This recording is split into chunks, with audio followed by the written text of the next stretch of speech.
frontal lobes are the last part of your brain to develop. And they're actually located exactly where they sound, right in the front of your forehead, basically.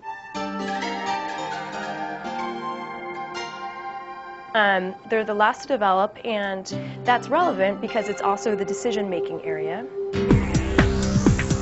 Like, I wasn't really thinking what it would do to me. I just wanted to have fun. I asked my daughter, what were you thinking when you did that?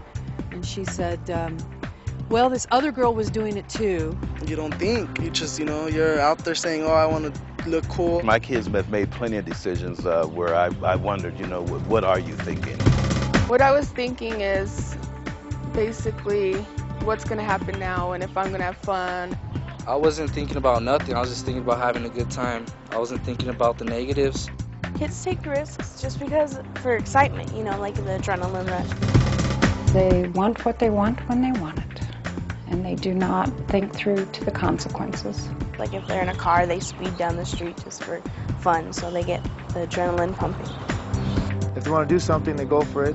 They want it right there and then. I wasn't thinking what happened. A lot of times I act out of impulse, and I don't really know why I do that.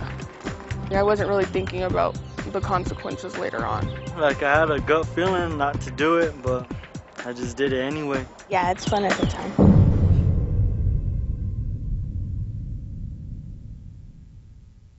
As you know, the writing goes in the front, facing towards us. And the blue loops are for your legs. You might have to open them up a little bit. I think all youth take risks. Some are healthy risks, challenging, coming and participating in this program, coming in and doing an interview when they're scared to death. Healthy risk of the ropes course and the climbing activities. Healthy risk of putting your feelings out there, and somebody's going to laugh at you, but that's okay. This is what I need to say. And then unhealthy risks, by all means. Climbing in the car with somebody that you know's been drinking. Unprotected sex, hooking up at a party with someone you don't know, or you do know, but not being wise about it. And it's not just youth that take the risk. We all do. We take risk in business every day. All right, guys, so let's get you guys just right up here, and we're going to practice. But hopefully as we get a little bit older, we are able to think about driving too fast on the freeway.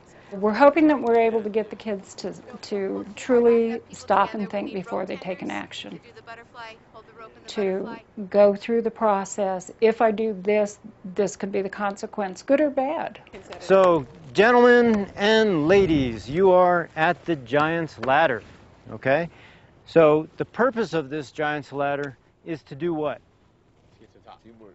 Teamwork, exactly. It's actually not to get to the top. It's actually to focus on how you get to the next, these are called rungs, okay? So from this rung to this rung as a team. And I'll tell you, the key to this is using each other very wisely and very securely. If you don't do that as a team, then you probably can't do it. You guys ready? Okay, go for it. They learned something about themselves that they didn't really understand that they had inside themselves. And usually that's something up against some sort of a fear that they might have. Whether it's fear of embarrassment, or fear of actually being able to do this, or fear of being hurt, fear of falling. There's a lot of things that we call perceived fear out here. When you're up here trying to, be stable on this wobbly piece of rickety wood, it feels very, very scary. So that's what they contend with, and that's where the push-through experiences come from. So they push through that, they learn something about it, and they can help put that into context with life. So we transfer that to life. So it's a metaphor for life. So what we like to say is that these represent stages in life. Yeah, that's what I was about to say. Okay, good. So give me an example. What's a goal in life that you want to climb towards, that you want to work towards?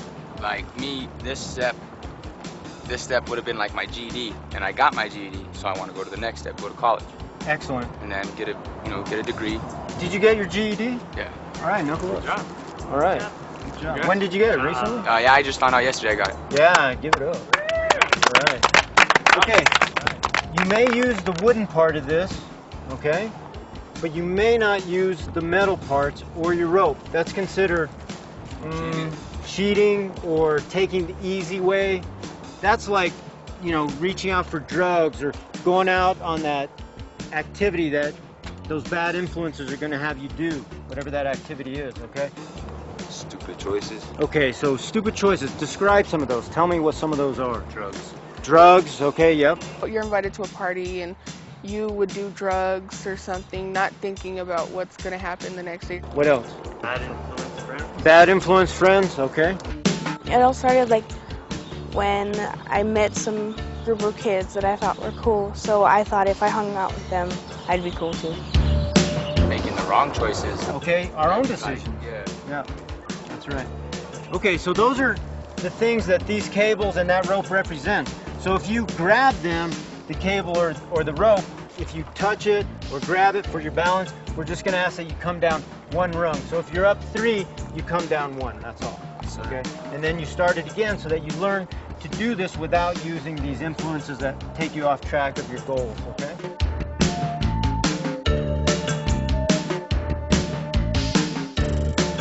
Part of what we're doing as humans as we go through adolescence is essentially learning how to be adults and how we're going to sort of be as a person as we get older. One thing that we know about the developing adolescent brain is that the centers that are responsible for things like impulsive behavior, things like doing things just because they're exciting, things like making decisions that maybe you're not necessarily thinking about the long-term consequences, so thinking about the immediate rewards of behaviors.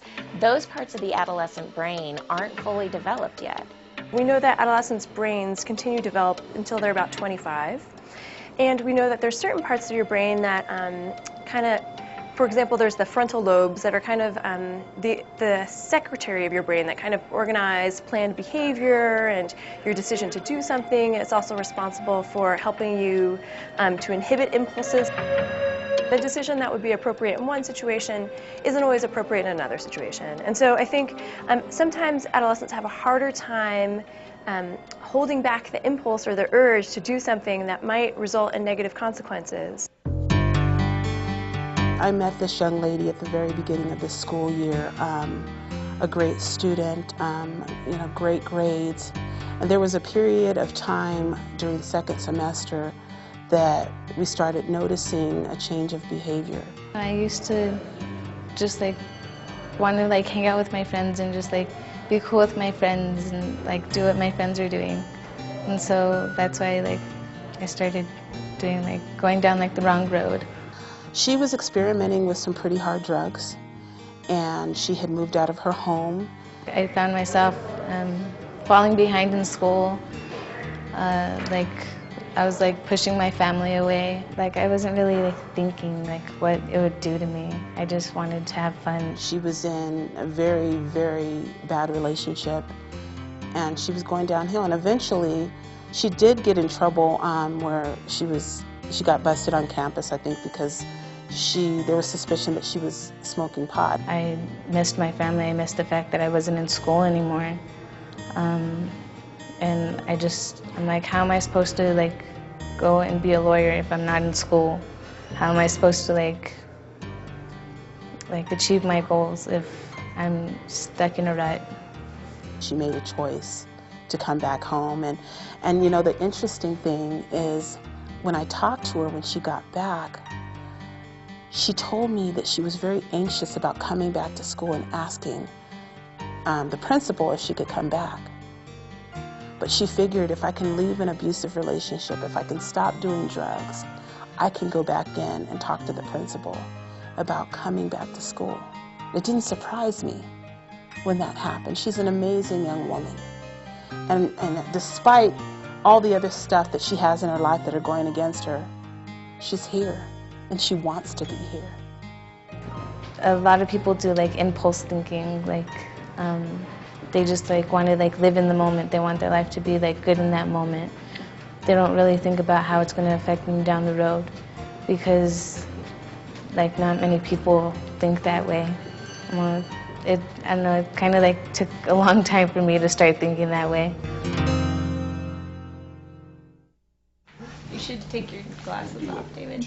Risky adolescent behavior is very closely linked to brain development. So as you are developing, you have two processes going on that make you who you are. One process is sculpting. Okay, so for example, you have a large block of granite, and there are millions of different possibilities for what you could do with that to create an image, right, or a sculpture. That's one process. The other process that's going on is to build new connections between different brain areas in order to form a complete representation of how to most effectively perform a task. And much of learning is trial and error. And so you can imagine that if those connections are immature and are in the process of being formed, you might expect that risk-taking behavior would be tested as you develop those brain connections. So as your brain develops, you engage in a process where you are both creating new connections and sculpting away redundant connections to make you the person that you are. So if it's the case that the riskiest behaviors are the ones that are most rewarding for you, those connections will not be sculpted away and will in fact be made stronger. Whereas if safer behaviors are the things that are most rewarding to you, those are the connections that will be preserved, and the connections that govern risky behavior will be sculpted away. We all make bad decisions, and the key is to try to make sure we don't get too badly hurt by those decisions. Yeah, I knew it was dangerous. When I was first taking a lot of risks, I was thinking about trying to relieve a lot of stress that I had. I know that I'm going to get in trouble, but once I get angry, I don't really think what's going to be the consequence after. When you take risks, I think it's just in the moment. You get excited, and the idea just makes you want to do crazy things. We try and live every day as if it was our last. A lot of people ended up hurt in the end. Now looking back, I probably wouldn't have done it. It's not worth it. I'd say she's very intelligent. She's a hard worker, really good kid. Her counselor once called her one of the most empathic kids she had ever met. I've always thought she had a pretty good head on her shoulders. Now that adolescence has set in, not so much. She's getting better at making decisions. When she first came to high school, it was a little bit tough for her. Many times they get caught up in the moment. They do not stop and think as to right and wrong. It's immediate gratification. They do a lot of things that they're really not supposed to do because they're not thinking before they do it.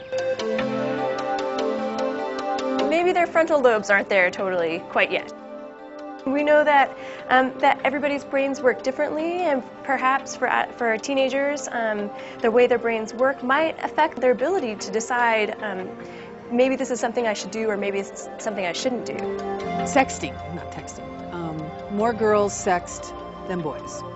It's when they take their, cell phone camera and they hold it, I guess somehow like that, and they shoot them, maybe a body part, something naked, maybe just some part of their body in a salacious way, and they send it to a boy. I asked my daughter, what were you thinking when you did that? And she said, well, this other girl was doing it too. Most of the time, there was other people involved. I felt like this is what I should be doing, because everybody else was doing it. Because there's always a consequence to something, but if there's a good consequence to doing something right, then something good will come out of it. But if it's a bad decision that you're making, then there's going to be a bad consequence to come out of it later. When we think about cognitive function and the way that cognition works, It's usually split into sort of two domains, hot cognition and cold cognition. When we think about hot cognition, we think about the very emotional side of our decision-making process. So when we see chocolate cake on the table and it looks delicious, that's a very hot cognition. When we're with a partner and we're sexually aroused, that's hot cognition. And as you might imagine, hot cognition tends not to be so concerned with consequences, is not concerned about the future, is concerned with literally what feels good or bad right now. On the other hand, cold cognition is the rational side, is thinking about, well, what are the consequences of engaging in this behavior? If I do this now, will I feel bad about myself? Will I feel guilty? Gosh, could this partner, have a sexually transmitted disease? Should I think about that? Should we talk about that? Those are the more rational kinds of decision-making processes. Pretty much no matter what decision we're making, there's some level of hot and cold cognition going on. As you might imagine, though, with risk behaviors, there's a lot more hot cognition that comes into play. And so if you're, at a party and someone hands you a beer, that's a situation where now you're aroused because a peer is handing you something that they clearly want you to do. You want to be accepted by your peers. The whole rest of the party is drinking. And so that really is a situation where hot cognition is starting to take over. And maybe all those great talks you had with your parents or that you learned about in school, all those things that took place in a very cold cognitive environment are more difficult to access when hot cognitions are activated. So that's really the challenge we face, is that when we talk to our kids, either in our intervention programs or when we talk to our kids as parents, it's a very cold cognitive environment, and we're talking about cold cognition. We're talking about consequences and rationality and reason. But when they're actually in the situation being forced to make this decision, it's not cold at all. It's as hot as it gets. So when we talk about it now, I'm not high, I'm not drunk. When we see it at a party, there's a whole bunch of people drinking, smoking. You're not thinking of the consequences of your actions. Some kids just are thinking about how cool it's going to make them or how they're going to fit in. It really didn't matter because I saw them doing it and I said, why not me do it? Some of it's just like more of an impulse thing. Like they don't really think ahead. They just do it because it's right there. It's fun right in the moment. I went with a big group of friends. You're out there saying, oh, I want to look cool. I want to be just like everyone else that's doing that, and you don't think about it. When kids are at a party, it's tough to make a tough decision because they're friends and peer pressure. You're in the moment.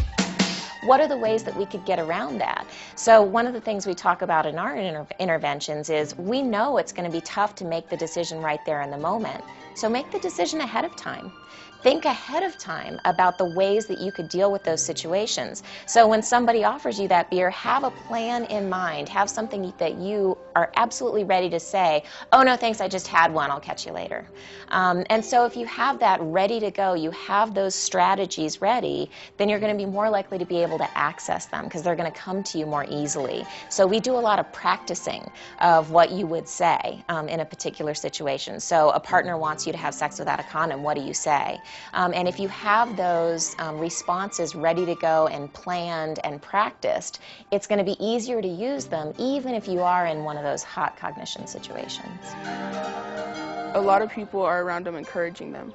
And I think a lot of people take the wrong advice from the wrong people, and they do take a lot of wrong roads. It's like they expect you to make a decision quick and right then and there, but they don't allow you to think about it twice. You need it to be automatic. You need it to be something that you don't have to give a whole lot of thought to because you've already thought about it. So let's think about what's going to be the most natural way for you to say this. What's going to be the easiest thing for you to say? Now let's practice it. What they're going to do and what they're going to say hopefully becomes automatic. And it doesn't require a whole lot of cold cognition because it's become a part of them. It's become a part of their plan for how they're going to deal with these situations. I would have to say that thinking before acting would help a lot.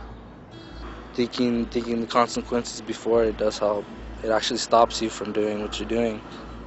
If I'm at a party now, like, and they want me to like drink or something like that, I don't. I'm like more of like the designated driver now. So that way everybody gets home safe. And like if they tell me, you know, just like smoke a little weed, you'll be fine, you can still drive. I'm like, no, I can't. I'm like, I don't want to. I already know what that's gonna lead to. And they just have to like, just tell them, you know, like respect my wishes, you know, I respect yours. We talk about the need to begin setting boundaries and understanding what a friend is. A friend doesn't cross a boundary, which no is a boundary if they're a true friend. Even my 6-year-old, we talk about what a good friend is. And if somebody really is a good friend, would they ask you to do something you don't want to do? And the answer to that is obviously no, whether you're 6 or 16 or 60. I think the number one thing that kids can do to help them stay safe is to have a goal for what they want to do in terms of the upcoming year and the upcoming 5 years. For example, I think it's really important for them to think about whether or not they'd like to graduate high school, or where they'd like to go to college, or what they would like to do in terms of their job. I want to like design things. I like woodworking. I was never thinking about, you know, what was gonna happen in my future until I came in here. Got my GED, you know what I mean? Started getting my life together. Think about your life and think about how you can do and think about what your purpose on this earth is, and don't throw it away. I mean, think about what you're supposed to be doing in life. After I get done with my high school education, I'm going to go and get my basic 4 years and get my welder's degree and become a welder. And then from there go into the Navy so that they can pay for me to go to law school. You know what I mean by a safe risk? Knowing that you have a harness on, that you're not gonna fall. Excellent. Very nice. So let's hear from each one of you what it was like to be taking a safe risk in your life today. It's a lot better than taking a non-safe risk. So what's an example of a non-safe risk? Going up there without one of those things on. Okay. Yeah. What else? A harness. Like in here, as ropes course? Anywhere. Anything. Drugs. Like if you're driving and you're drinking, that's not a safe risk because you could cause serious damage on the road or someone else. Nice. So again, let's go around and let's hear what it was like to take that safe risk today, to be in a safe setting but still taking risk. It was good. Yeah, you? It was good.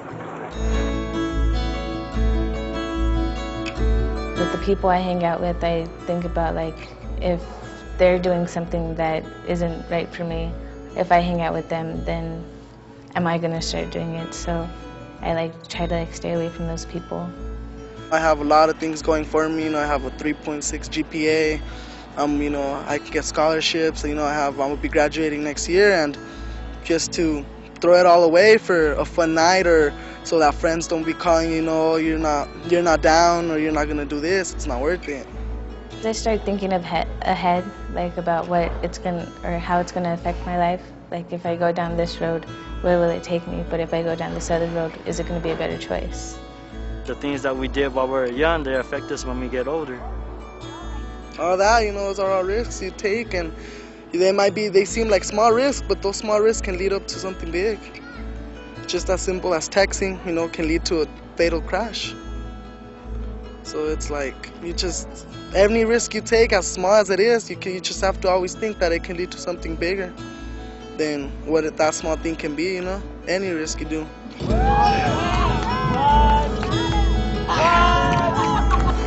Okay, so it's certificate time. So this is the time that you've completed the program. We give you the certificate. So I'm going to read your name, I'm going to read what you've accomplished, and then I want you to come up and get your certificate. Okay? All right. Look, this certificate of completion certifies that Lamar Watts has honorably and satisfactorily completed the Bernalillo County JDC Ropes Course program, demonstrating cooperation, courage, respect, trust, and leadership. All right. Yay! Congratulations. Ian Campos, you have honorably and satisfactorily completed the Bernalillo County JDC Ropes Course program, demonstrating cooperation, courage, respect, trust, and leadership. Congratulations. All right. Arturo Tafoya, you have honorably and satisfactorily completed the Bernalillo County JDC Ropes Course program, demonstrating cooperation, courage, respect, trust, and leadership. Congratulations. Cody Riley, you have honorably and satisfactorily completed the Bernalillo County Ropes Course program, demonstrating cooperation, courage, respect, trust, and leadership. Congratulations. John Lehue, you have honorably and satisfactorily completed the Bernalillo County Ropes Course program, demonstrating cooperation, courage, respect, trust, and leadership.